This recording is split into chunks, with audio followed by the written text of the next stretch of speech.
जय श्री कृष्णा सभी प्यारे प्यारे भक्तों को कृष्णा डिवोशन चैनल पर मैं पूजा कृष्णदासी आप सभी का स्वागत करती हूँ। सबसे पहले हम नारायण भगवान की स्तुति करते हैं। नारायणं नमस्कृत्य नरं चैव नरोत्तमं देवीं सरस्वतीं व्यासं ततो जयमुदीरयेत्। नाम संकीर्तनं यस्य सर्वपापप्रणाशनं प्रणामो दुःखशमनस्तन्नमामि हरिं परम। हम सभी वैशाख महात्म्य का श्रवण कर रहे हैं और हमने वैशाख मास की कथा पिछले एपिसोड में श्रवण की थी कि शंख और व्याध का हमने संवाद श्रवण किया था। व्याध के पूर्व जन्म की कथा हमने श्रवण की थी और जब यह कथा कही जा रही थी तो एक वट वृक्ष तुरंत ही भूमि पर गिर पड़ा और उसकी खोंक में से एक विकराल अजगर जो रहता था वो पाप योनि में शरीर को त्याग कर तत्काल दिव्य स्वरूप को प्राप्त हो गया। तो उसे देखकर व्याध और शंख मुनि ने आश्चर्यचकित होकर पूछा कि तुम कौन हो और तुम्हें यह दशा कैसे प्राप्त हुई। तो जो सर्प का जो उद्धार हो गया था, तो आज की कथा में वैशाख की हम आज पुण्यमय कथा कहने जा रहे हैं। तो इसमें हम जानेंगे कि वैशाख मास के महत्तम श्रवण से एक सर्प का उद्धार कैसे हुआ। सर्प ने कहा कि पूर्व जन्म में वो प्रयाग का एक ब्राह्मण था। उसके पिता का नाम कुशीद मुनि और उसका नाम रोचन था और वो बहुत ही धनाढ्य अनेक पुत्रों का पिता और सदैव अभिमान से दूषित था। बैठे बैठे बहुत ही बकवाद किया करता था। बैठना, सोना, नींद लेना, जुआ को खेलना, मैथुन करना, लोगों की बातें करना और सूद लेना, यही उसका व्यापार था। और लोक निंदा से डरकर नाम मात्र के शुभ कर्म करता था, लेकिन वो भी अहंकार के साथ। एक समय वैशाख के मास में जयंत नामक ब्राह्मण तो वहीं पर निवास करने वाले लोगों को वैशाख के मास में पालन करने वाले धर्म के विषय में सुनाने लगे थे और अविनाशी भगवान विष्णु की पूजा के पश्चात प्रतिदिन जयंत कही हुई कथा सुनते थे। ये सभी पवित्र और मौन होकर उस भगवत कथा में अनुरक्त रहते थे। तो एक दिन ये रोचन भी वहाँ देखने की इच्छा से उन्हीं श्रोताओं की मंडली में जा बैठा और मेरे मस्तक पर पगड़ी बंधी थी, इसलिए मैंने नमस्कार तक नहीं किया और संसारी वार्तालाप जो थे वो करने में मैं बिजी हो गया। और इससे कि क्या हुआ कि कथा में विघ्न डलने लगा। तो कभी कपड़े में फैलाता, कभी किसी की निंदा करता, कभी किसी को देखकर हंस पड़ता। तो जब तक कथा समाप्त हुई तब तक मैंने सब प्रकार का समय अपना इसी तरह से व्यतीत किया था। तो उसके बाद मेरी किसी रोग के कारण मृत्यु हो गई। तो जो मैं तपाए हुए शीश के जल से भरे हुए हलाहल के नरक में डाल दिया गया और 14 मनवंतरों तक यहाँ पर यातना भोगता रहा। उसके बाद 84 लाख योनियों में क्रमशः जन्म लेता और मरता हुआ फिर मैं ऐसे ही दूसरी योनि में चला जाता।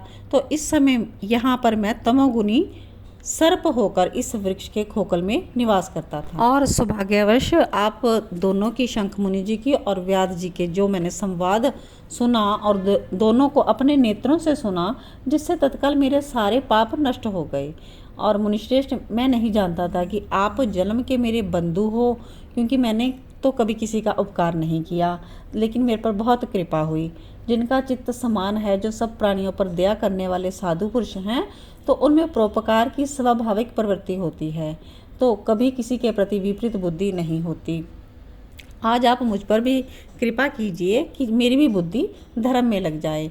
भगवान विष्णु की मुझे कभी भी विस्मृति ना हो और महापुरुषों का सदा ही मुझे वास प्राप्त हो। सर्प के वचन सुन शंख मुनि ने कहा कि तुमने वैशाख मास और भगवान विष्णु जी का महत्म्य सुना है, तो इसी क्षण तुम्हारे सब बंधन कट गए हैं। तो स्नेह से एक बार भी अगर विष्णु के पापहारी नाम का उच्चारण किया जाए तो बड़े से बड़े भारी पाप भी शोक रहित होकर वैकुंठ धाम में चले जाते हैं। और फिर जो श्रद्धा से युक्त हो, क्रोध और इंद्रियों को जीत कर सबके प्रति दया भाव रखते हुए भगवान की कथा सुनते हैं, उनके विषय में तो कहना ही क्या, वो तो भगवान के लोक जाते ही हैं। कितने ही मनुष्य केवल भक्ति के बल एकमात्र भगवान कथा वार्ता में तत्पर हो, अन्य सब धर्मों का त्याग कर देने पर भगवान विष्णु जी के परम पद को पा लेते हैं। जो भी भगवान की भक्ति करते हैं वे प्राणहारिणी पूतना की भांति परम पद को प्राप्त होते हैं। सदा महात्मा पुरुषों का संग और उन्हीं के विषय में वार्तालाप करना चाहिए। रचना शिथिल होने पर भी हमें श्री भगवान के जो यश सूचक नाम हैं उन्हीं का उच्चारण करना चाहिए। यही वाणी सब प्रकार के पाप राशि का नाश करने वाली होती है। साधु पुरुष उसी को सुनते हैं, उसी को गाते और कहते हैं। जो भगवान किसी से कष्टदायक सेवा नहीं चाहते, आसन आदि विशेष उपकरणों की इच्छा भी नहीं रखते और सुंदर रूप और जवानी भी नहीं चाहते, लेकिन एक बार भी स्मरण कर लेने पर अपना परम प्रकाश में वैकुंठ धाम दे डालते हैं, उन दयालु भगवान को छोड़कर मनुष्य किसकी शरण में जाए। उन्हीं रोग शोक से रहित चित्त द्वारा चिंतन करने योग्य अव्यक्त दया निधान भक्त वत्सल भगवान नारायण की शरण में जाओ।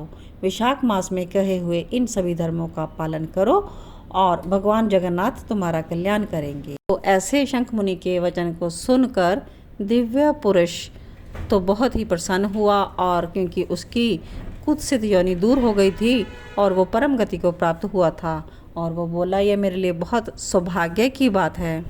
ऐसा कहकर उस पुरुष ने शंख मुनि जी की परिक्रमा की और उनकी आज्ञा लेकर वह दिव्य लोक को चला गया।